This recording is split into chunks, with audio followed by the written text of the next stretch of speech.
A direita, mais conhecida como bolsonarismo, deitou e rolou com a imagem do Lula num evento esvaziado em celebração ao Dia do Trabalho, o 1º de maio.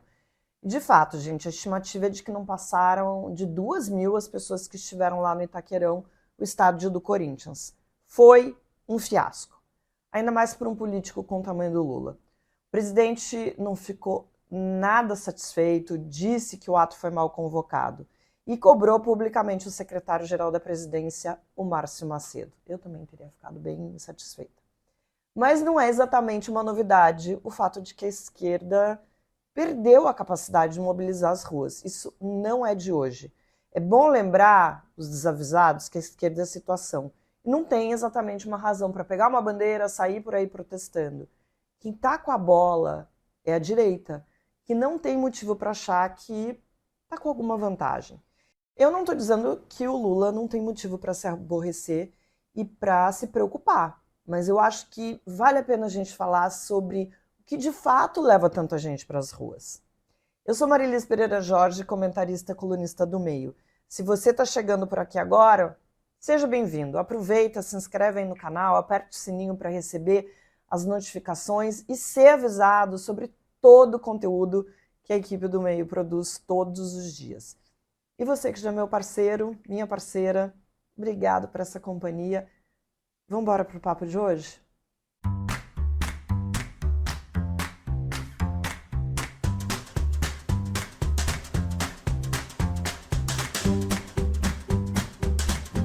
Quando eu vi a imagem do Lula na comemoração do 1º de maio, eu disse para uma amiga, caramba, até nos meus aniversários tem mais gente. Brincadeiras à parte, a capacidade de reunir pessoas é uma demonstração muito poderosa de força, e nesse caso de força política. Eu acho que ninguém deveria ter dúvida de que o Lula tem essa capacidade. Foi em torno do nome dele a candidatura que conseguiu juntar políticos de cores e ideologias variadas e que conseguiu vencer o bolsonarismo. Foi ontem, gente, foi agorinha mesmo. Petistas e lulistas sempre adoram minimizar a importância dessa união na vitória em outubro de 2022, mas ao longo do governo Bolsonaro a gente viu a dificuldade que a esquerda teve de mobilização, mesmo que houvesse razões, muitas razões, mais do que razões suficientes para que as pessoas fossem para as ruas. A gente viu algumas tentativas tímidas de que as pessoas fossem para as ruas, tinha a pandemia atrapalhando, mas tinha também a questão de quem estava convocando. É o PT, é a CUT, eu vou levantar essa bandeira, eu não vou. E a gente, de fato, não chegou a ver nenhuma manifestação muito numerosa. Isso não aconteceu. Essa união a gente só viu se materializar nas urnas, quando as pessoas realmente foram lá e deixaram o seu protesto. Em 2018, eu fui na manifestação, que era uma manifestação pluripartidária, que foi abraçada por mulheres de esquerda, de centro-esquerda, liberais, algumas de direita, todas que eram contra Jair Bolsonaro. Vocês se lembram da hashtag Ele Não? Até a Madonna, gente, postou uma foto com a hashtag, mas lá tinha um propósito muito claro.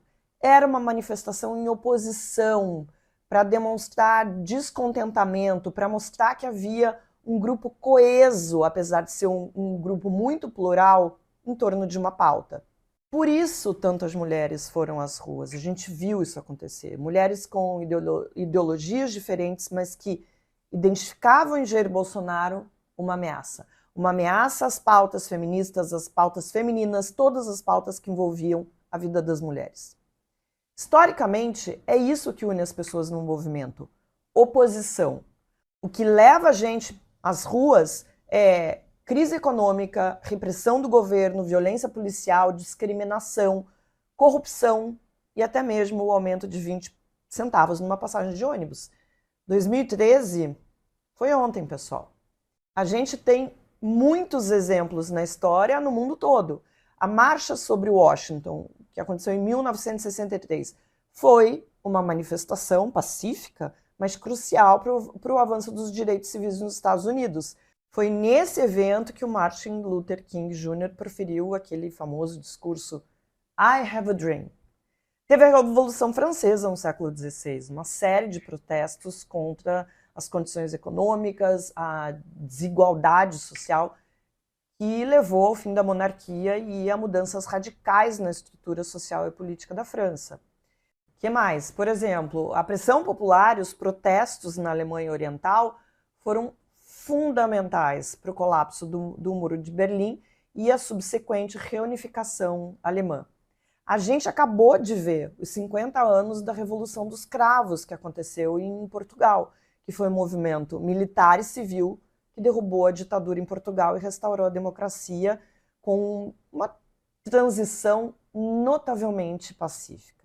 Aqui no Brasil a gente teve a direta já. O Brasil viu uma série de comícios que foram promovidos pelo país até abril de 1984, culminando em 2 atos lá na Candelária, no Rio de Janeiro, que reuniu 1 milhão de pessoas, e também aconteceu no Vale do Anhangabaú, em São Paulo, que concentrou 1,5 milhão de manifestantes.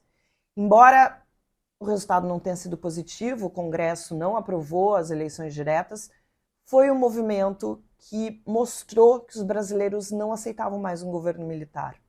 Vocês entendem do que eu estou falando? E claro, a gente teve 2013, os 20 centavos, as manifestações pró-impeachment da ex-presidente Dilma, Bolsonaro no poder. Foi uma coisa atrás da outra.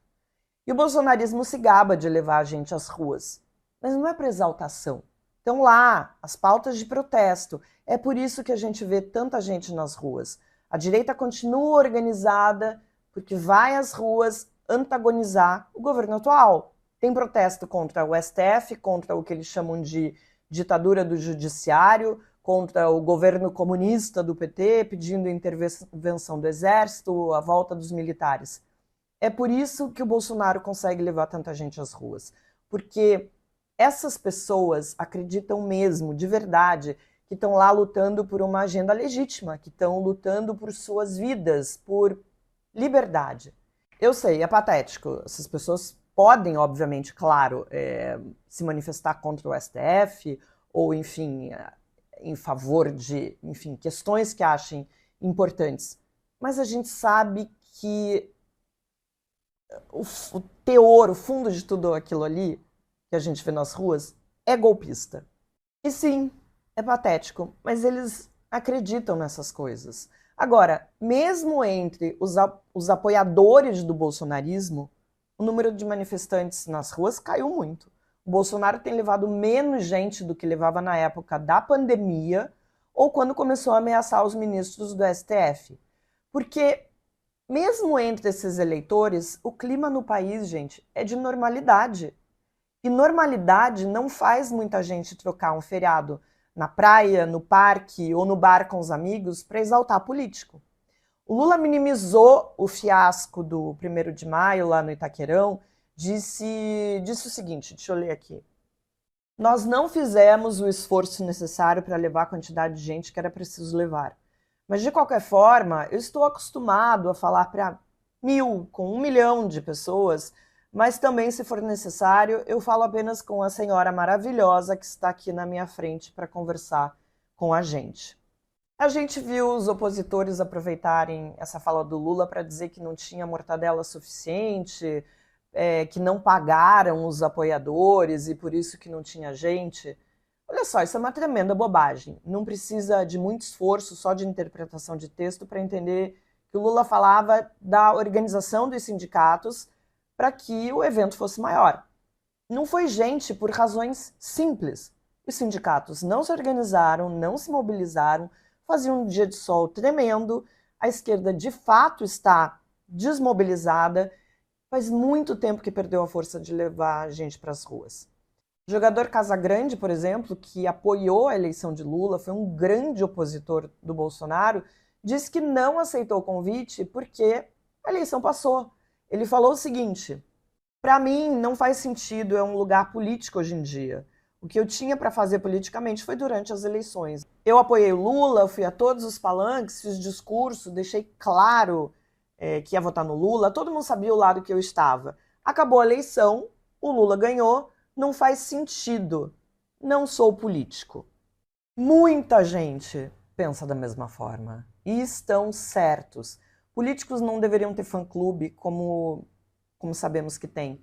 A lição que o Casagrande deixa é que os fãs do Bolsonaro são muito mais emocionados, porque acham que estão numa grande cruzada, mas têm sido usados como massa de manobra. Por isso acordam num domingo de manhã, que poderiam estar na praia, com a família, preparando o almoço de domingo, e vão lá para levantar bandeiras golpistas. Pior, estão lá para levantar bandeiras golpistas sem nem ganhar mortadela em troca. Preciso dizer. Será que eu preciso dizer que isso foi ironia? Foi ironia, tá? Foi ironia.